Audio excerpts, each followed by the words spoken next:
Gaano na nga ba kalalim ang pinsalang nagagawa ng vaping sa ating mga kabataan? Gaano nga ba kalaking pananagutan ng ating gobyerno sa nagaganap na makabagong epidemyang ito? Isa sa 7 kabataang edad 13 hanggang 15 ang gumagamit ng vapes o e-cigarettes at ang exposure nila sa bisyong ito ay maaaring magresulta sa mas malalang paggamit ng mapanganib na bagay tulad ng droga. Paano na ang kinabukasan ng ating bansa kung tuluyan silang malululong dito? Panoorin natin ang istorya ng 2 kabataan na hindi nakaligtas sa mapang-akit na halina ng vaping. Ako nga pala si Pipoy, 13, nung nalaman ng ang vape.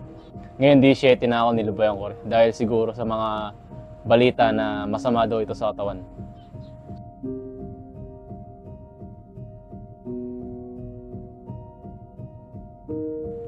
Sa mga siguro, mga hindi magandang tama na rin sa katawan tulad ng sa bagangaan.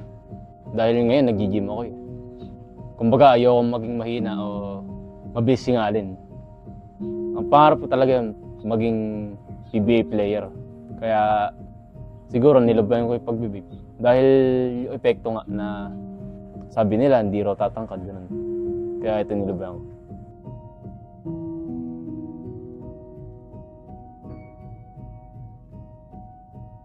Lagyan nila ng age limit. Sa tingin ko, mga 21 pataas.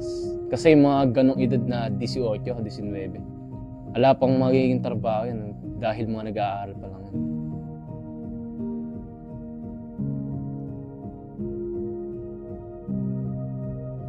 Siguro ang pagkakaiba namin ay mas malakas ako sa kanya dahil nga hindi ako nagbe-vape.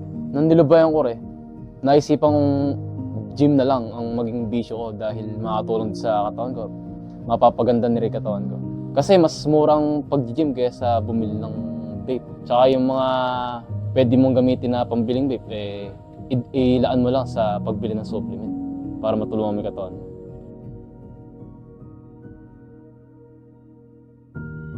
Siguro mapapayo sa nila gayahin na lang nila ako na huwag na silang sumubok ng vape dahil hindi naman ito maganda sa katawan. Hindi rin makatulong to sa kanila na mapaganda ang kanilang katawan.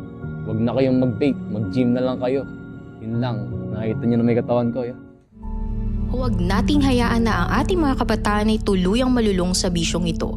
Makiisa tayo sa panawagan para itaas ang age of access sa mga vapes at e-cigarettes. At paigtingin ang monitoring dito. Sama-sama nating labanan ang makabagong epidemyang ito.